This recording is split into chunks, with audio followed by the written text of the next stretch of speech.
This channel does not promote any violent, harmful, or illegal activities. All content provided by this channel is meant for an educational purpose only.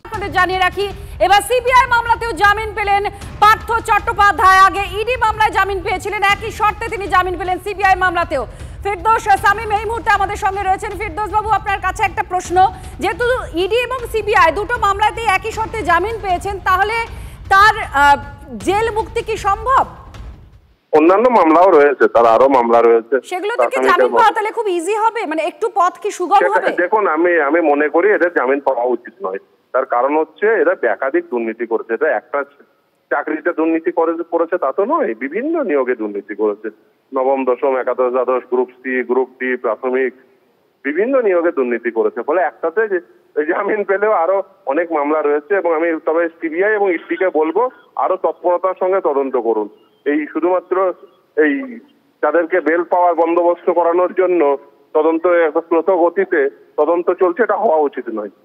কিন্তু তদন্ত প্রক্রিয়া আরো দ্রুততার সঙ্গে হওয়া উচিত এবং তদন্ত প্রক্রিয়া দ্রুততার সঙ্গে শেষ করে এদের ট্রায়াল সম্পূর্ণ করে এদের শাস্তির বিধান করতে হবে।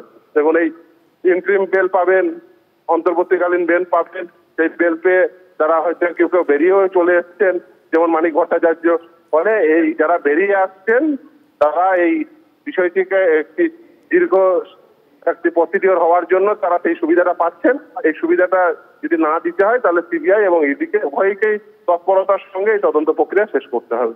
ধন্যবাদ।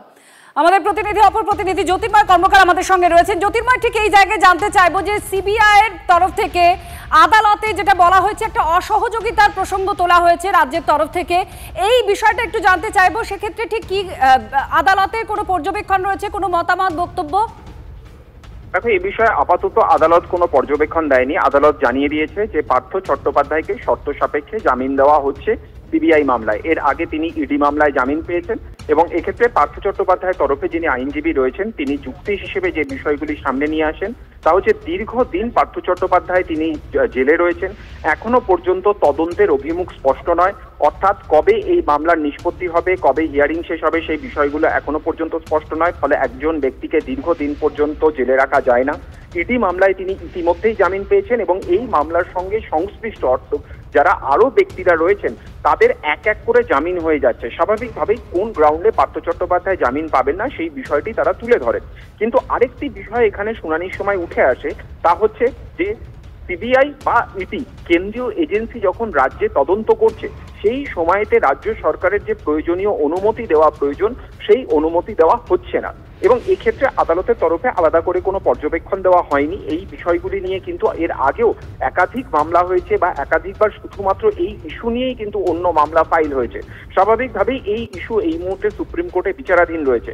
যেদিকে আমাদের নজর থাকছে তা হচ্ছে পার্থ চট্টোপাধ্যায়ের আপাতভাবে জেল মুক্তি হচ্ছে না, কারণ প্রাথমিকের মামলায় তিনি এখনো পর্যন্ত জেলে থাকবেন।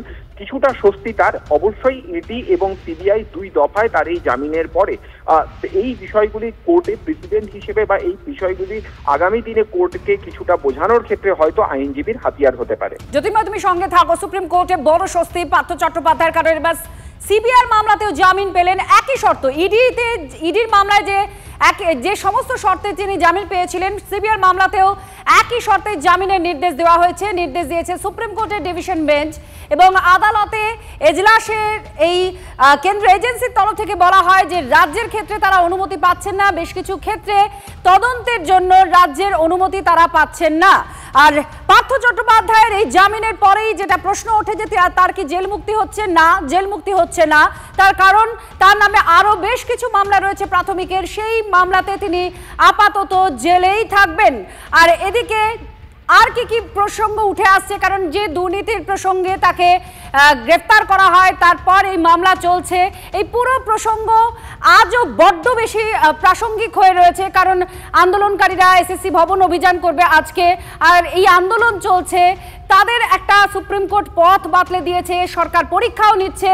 এই সামগ্রিক পরিস্থিতির মধ্যে দুর্নীতির ইস্যুতে যথেষ্ট অস্বস্তি বেড়েছে শাসক দলের, আর তার মধ্যেই পার্থ চট্টোপাধ্যায়ের এবার সিবিআই মামলায় জামিন। আমাদের সঙ্গে শ্রাবন্তী আমাদের প্রতিনিধি রয়েছেন, আরো জানাচ্ছেন। শ্রাবন্তী, এখানে একটু জানতে চাইবো, পার্থ চট্টোপাধ্যায়ের এই জামিনের যে প্রেক্ষাপট তৈরি হয়েছিল আজকে, বা এই জামিনের প্রেক্ষাপট যেভাবে তৈরি হয়েছে, সেই প্রসঙ্গ থেকে ঠিক কোন কোন পয়েন্টগুলো আজকে উঠে আসছে? দেখো, প্রাথমিক শিক্ষক দুর্নীতিতে এনফোর্সমেন্ট ডিরেক্টর ইডির হাতে 2022 সালে গ্রেফতার হন পার্থ চট্টোপাধ্যায়। পরবর্তী সময় গ্রুপ ডি সহ একাধিক নিয়োগ দুর্নীতি মামলায় নাম জড়িয়ে পড়ে শিক্ষামন্ত্রীর। এদিন যে মামলা হয়েছে, এর আগে ইডির মামলায় জামিন পেয়েছিলেন পার্থ চ্যাটার্জি। আজকে সিবিআই এর মামলা ছিল, সেখানেও জামিন দেওয়ার কথা বলা হয়েছে পার্থ চ্যাটার্জিকে। যদিও যেহেতু প্রাথমিক শিক্ষা দুর্নীতিতে আলাদা করে তাকে গ্রেফতার করা রয়েছে, তাই এই মুহূর্তে জামিন হলেও জেল মুক্তি ঘটছে না পার্থ চ্যাটার্জি। আমরা যদি দেখি যে একাধিক সময়ে কলকাতা হাইকোর্টের দ্বারস্থ হয়েছিলেন পার্থ চট্টোপাধ্যায়। শ্রাবন্তী, একটু সঙ্গে থাকো। বিকাশ রঞ্জন ভট্টাচার্য, বিশিষ্ট আইনজীবী, সাংসদ, এই মুহূর্তে আমাদের সঙ্গে রয়েছেন। বিকাশ বাবু, কি বলবেন? পার্থ চট্টোপাধ্যায় এবার সিবিআই মামলাতেও জামিন পেলেন। জামিন পেয়েছেন, এবার তৃণমূল ভবনে ওকে ডেকে নিয়ে গিয়ে গলায় মালা পরিয়ে মিষ্টি খাওয়াবে সবাইকে। তারপর বলবে যে দুর্নীতিবাজ পার্থ চ্যাটার্জি জিন্দাবাদ, এবং আমাদের দিদির সার্থক উত্তরসূরি পার্থ চ্যাটার্জি জিন্দাবাদ। এই বলো বলে এইটুকু অপেক্ষা করুন। বিকাশ বাবু, আদালতে এই প্রসঙ্গ কেন্দ্রীয় এজেন্সি তুলেছে যে তারা অনুমতি পাচ্ছেন না রাজ্যের ক্ষেত্রে বেশ কিছু তদন্তের বিষয়ে। যখন তারা যাচ্ছেন, আদালতের তরফ থেকে, রাজ্য সরকারের তরফ থেকে অনুমতি দেওয়া হচ্ছে না, এই অভিযোগ তারা করেছেন এজলাসে। অভিযোগ করলে বেলের সঙ্গে তো সেই অভিযোগের কোনো সম্পর্ক নেই। সে ব্যাপারে সিবিআই উচিত পাল্টা ভিন্ন মামলা করা, সেটা সিবিআই করছেন না। কিন্তু তদন্তের দীর্ঘসূত্রিতা নিয়ে তো আপনারা বারবার অভিযোগ করেন। সঠিক তো, দীর্ঘসূত্রিতা হচ্ছেই তো। আমাদের অভিযোগ তো সত্য প্রমাণ হচ্ছে। ধীরে ধীরে এক এক করে জামিন পাচ্ছে এবং এরপরে বলবে দুর্নীতি জিন্দাবাদ, ইডি জিন্দাবাদ করবে। ধন্যবাদ বিকাশ বাবু। শ্রাবন্তী আমাদের প্রতিনিধি আমাদের সঙ্গে ছিলেন। শ্রাবন্তী, তুমি যা জানাচ্ছিলে। দেখো, গত বছর 13ই ডিসেম্বর যখন ইডির মামলা চলছিল, সেই সময় পার্থ চ্যাটার্জিকে জামিন দিতে নির্দেশ দেওয়া হয়। নিম্ন আদালতকে নির্দেশ দিয়েছিল সুপ্রিম কোর্ট। তার কারণ তাদের বক্তব্য ছিল যে 1 ফেব্রুয়ারির মধ্যে প্রাক্তন মন্ত্রীকে জামিন দেওয়ার নির্দেশ দিচ্ছে, কারণ ফেব্রুয়ারির আগেই চার্জ গঠন এবং সাক্ষীদের যদি বয়ান নেওয়া হয়ে যায়, তাহলে নিম্ন আদালতে জামিন দিতে কোনো অসুবিধা নেই। এরপরেই ইডি মামলায় জামিন দেওয়া হয় পার্থ চ্যাটার্জিকে। ইডির মামলার পরবর্তী সময়ে এটা স্পষ্ট হয়ে গেছিল যে সিবিআই এর ক্ষেত্রেও যে যুক্তি দেখানো হয়েছিল পার্থ চ্যাটার্জির ক্ষেত্রে, বিশেষত ইডির মামলা অর্থাৎ টাকা উদ্ধারের প্রসঙ্গটি, পার্থ চট্টোপাধ্যায়ের আইনজীবীরা বারবার কোর্টে এটা জানিয়েছেন যে টাকাটা সম্পূর্ণভাবে তার বাড়ির থেকেই পাওয়া যায়নি, তাহলে সেই টাকাটা যে আদতে তার, সেই প্রসঙ্গ কিভাবে উঠছে। এবং একাধিক সাক্ষীদের বয়ানের পাশাপাশি। তুমি সঙ্গে থাকো। তৃণমূলের রাজ্য সভাপতি জয়প্রকাশ মজুমদার এই মুহূর্তে আমাদের সঙ্গে রয়েছেন। জয়প্রকাশ বাবু, পার্থ চট্টোপাধ্যায় জামিন পেলেন, একটা বড় স্বস্তি, কিন্তু তার জেল মুক্তি হচ্ছে না। কি বলবেন এই জামিন নিয়ে? দেখুন, আমরা দীর্ঘদিন ধরে এই পার্থ চট্টোপাধ্যায় এবং তার সঙ্গে তার যে অভিযোগ তার বিরুদ্ধে, তার নানা রূপ, নানা রং, নানা বর্ণ বারবার সামনে এসছে। রহস্য রোমাঞ্চ সিরিজের মতন টিভির পর্দায় সবাই দেখেছে, কিন্তু বুঝেছে কজন সেটা একটা বড় প্রশ্ন। কোন মামলা, কোন দিকে, কি অভিযোগ, কত নম্বর ধারা, ইডি কটা মামলা করেছে, সিবিআই কটা মামলা করেছে, ইত্যাদি ইত্যাদি নানা রকম প্রশ্নের জালে জড়িয়ে আছে পার্থ চট্টোপাধ্যায়। আমরা প্রায়ই শুনি যে অমুক মামলায় তিনি জামিন পেলেন, কিন্তু তার জেল মুক্তি হচ্ছে না, কারণ আরো অন্য মামলায় আটকে আছে। তো আজকের যেটা আপনি বললেন সুপ্রিম কোর্ট দিয়েছে, সেটাও আমি জানি না বা আমরা জানি না যে ঠিক কোন মামলায় সুপ্রিম কোর্ট থেকে তিনি জামিন পেলেন, আর কোন মামলায় এখনো কতদিন তাকে জেলের অভ্যন্তরে থাকতে হবে। কিন্তু এটা ঠিক যে ইডি বা সিবিআই তারা এই পর্যন্ত অকৃতকার্য যে মামলা শেষ করে শাস্তি বিধানে। একজন তো অনির্দিষ্টকাল জেলে থাকতে পারে না, তাকে শাস্তি বিধান করুন না মামলার মাধ্যমে। সেই দিকে কিন্তু কোনো রকম আশার আলো দেখা যাচ্ছে না। ধন্যবাদ জয়প্রকাশ বাবু। জগন্নাথ চট্টোপাধ্যায় বিজেপি নেতা এই মুহূর্তে আমাদের সঙ্গে রয়েছেন। জগন্নাথ বাবু, কি বলবেন? পার্থ চট্টোপাধ্যায় এবার সিবিআই মামলাতেও জামিনের নির্দেশ দেওয়া হয়েছে তাকে। ঠিকই আছে, আদালত জামিনের নির্দেশ তো দেবে। একটি লোককে ট্রায়াল শুরু হয়নি মামলার, এরপর ট্রায়াল শুরু হবে। জামিন মানে তো আদালত তাকে নির্দোষ ঘোষণা করছে না।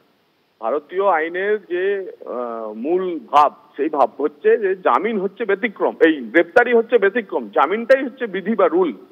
তো সেই ধারা মেনেই আদালত বিচার করে। দীর্ঘদিন তিনি জেলে থাকলেন, একটা দারুণ অভিজ্ঞতা তার হলো। এবং আজ যেখানে এখন বিকাশ ভবন অভিযান চলছে চাকরিহারা শিক্ষকদের, তাদের যখন আবার পরীক্ষা দিতে হবে, তো এরকম একটা পরিস্থিতিতে দাঁড়িয়ে শিক্ষামন্ত্রী যার নেতৃত্বে চাকরি বিক্রি পশ্চিমবঙ্গে হয়েছিল, তো তাদেরকে এই সর্বহারা চাকরিহারারা তারা এবার হাতের কাছে পাবে, বিচার চাইতেও তারা তার কাছে যেতে পারে, কোনো অসুবিধা নেই। ধন্যবাদ। উপরাষ্ট্রপতি পদে এনডিএর প্রার্থী ঘোষণা হয়ে গিয়েছে। এবার বৈঠকে ইন্ডিয়া জোট উপরাষ্ট্রপতি পদে বিরোধী পক্ষের প্রার্থী তৃণমূল কংগ্রেস চায়। এই বিষয় নিয়ে কথা বলবো। আমাদের সঙ্গে জ্যোতির্ময় কর্মকার আমাদের প্রতিনিধি আছেন। জ্যোতির্ময়, ইন্ডিয়া শিবিরের চিন্তা ভাবনায় কারা বা কি বিষয় রয়েছে এক্ষেত্রে?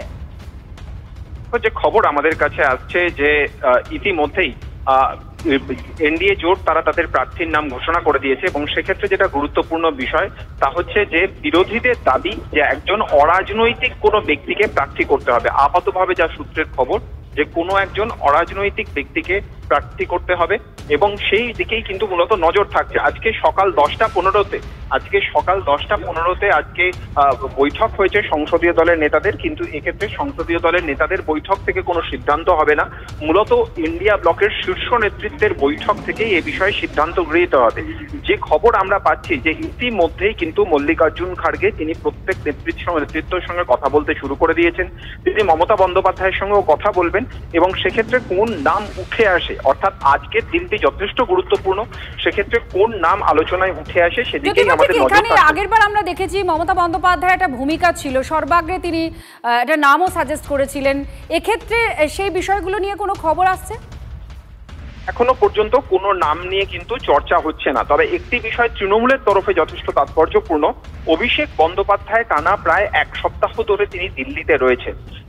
গত প্রায় 3-4 দিন ধরে সংসদের অধিবেশন ছিল না, কিন্তু তা সত্ত্বেও তিনি দিল্লিতে রয়েছেন। সূত্র মারফত যে খবর আমাদের কাছে আসছে যে ইন্ডিয়া ব্লকের সিনিয়র নেতৃত্বের সঙ্গে প্রতি মুহূর্তে সমন্বয় রাখার লক্ষ্যেই কিন্তু অভিষেক বন্দ্যোপাধ্যায় দিল্লিতে থেকে গিয়েছেন।